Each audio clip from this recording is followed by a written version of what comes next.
La unidad de gestión de riesgo y el DEAC han identificado específicamente los rubros de hortaliza, hortalizas en general, mandioca, poroto, maíz y forrajes para alimento animal como los rubros que más fueron afectados. Ahora depende también bastante de las zonas, los eventos fueron más puntuales, en algunos influye también el génesis de suelo, qué tipo de suelo, arenoso, arcilloso, el comportamiento que tiene allí. Entonces, en cuanto a recursos, desde la FAO estamos gestionando ahora mismo un proyecto de emergencia para cooperación con el MAC, pero con recursos limitados para zonas de afectación más severas. Y en conjunto, la idea es poder avanzar en acciones y obtener una cartera también de acciones financieras que pueda llevar a esto adelante, porque es solo a ver, la provisión de insumos, por ejemplo, es el primer paso, es el primer paso a la sostenibilidad agropecuaria. Lo importante aquí es generar capacidades para o sea, hacer como una agricultura climáticamente inteligente. Como decía hace rato, es algo que está. Y si seguimos operando y trabajando y accionando de la misma manera, vamos a volver a caer a lo mismo. Aquí deberíamos como que tener una mirada mucho más prospectiva, mucho más estratégica para poder atender esto, pues teniendo en cuenta que el campo netamente depende de las condiciones climatológicas. Y más todavía el pequeño productor que no conoce de tecnología o no puede acceder a ella. Entonces, lo principal acá es salvar por un lado con provisión de insumos mínimos, especialmente autoconsumo. Quizás no se llegue también a reparar rápidamente los de renta, pero sobre todo generar capacidades ante esta problemática.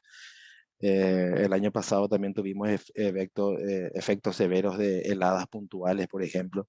Cada vez los vientos son más arrasantes, tienen mucho más problemas. Cuando cae lluvia también son mucho puntuales y con una caída de agua interesante, importante, que provoca erosión, entre otras cosas. Entonces son un múltiple de factores que tenemos que tener en cuenta. No solamente la provisión de insumos es lo principal, pero cómo gestionamos, cómo administramos, cómo generamos capacidades para este desafío que es producir en tiempos de cambio, valga la redundancia, del cambio climático. Ese yo creo que es el punto principal. Paraguay es un país bastante dependiente a la producción. La gran cantidad del plato de comida que llega en zonas urbanas son proveídos por la agricultura familiar campesina. Entonces, la agricultura familiar campesina, al estar disminuida en su capacidad de oferta, lo primero que ocurre es que se acude a importaciones. Y las importaciones tienen sus complejidades, eleva el costo, o sea, la demanda siempre está, la oferta es el, el problema. ¿Cómo nosotros podemos mantener equilibrado esto? Entonces, hoy comer naturalmente cuesta caro.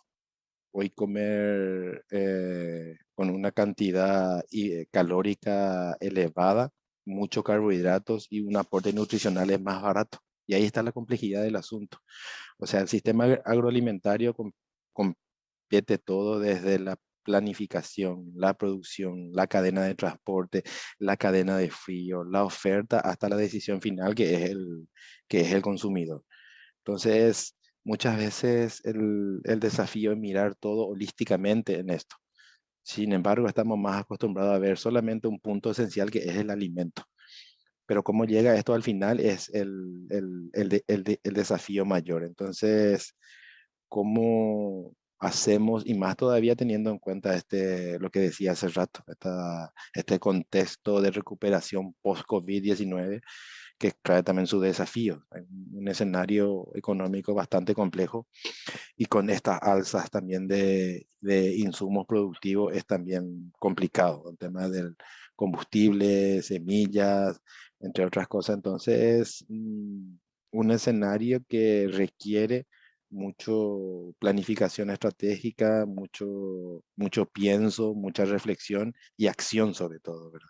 El agua es esencial en todo ciclo biológico y al tener un elemento tan imprescindible empieza a romperse el ciclo.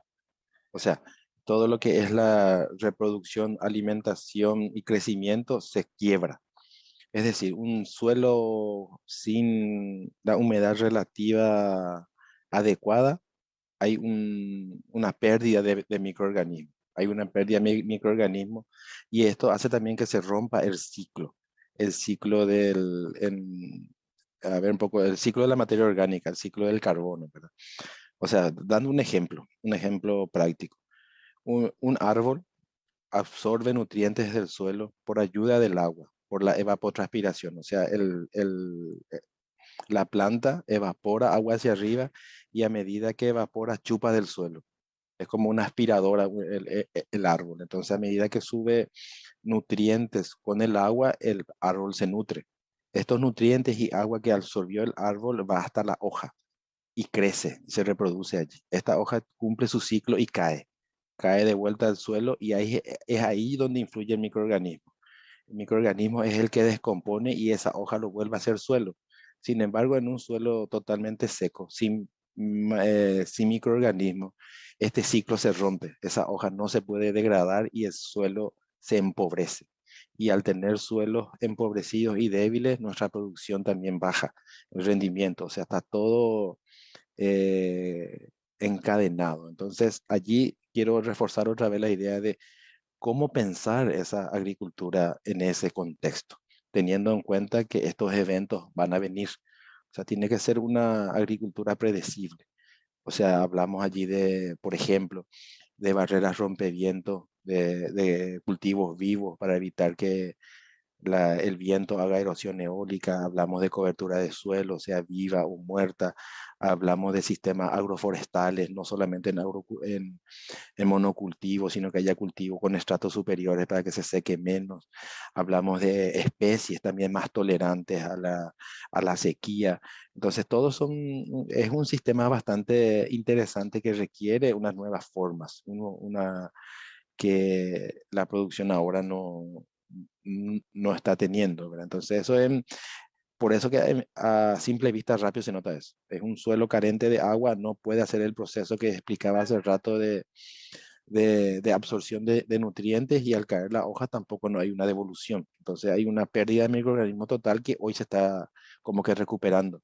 Después de estas lluvias que tuvimos, el suelo está empezando como que a reactivar esa flora microbiana, pero todavía no está llegando al clímax.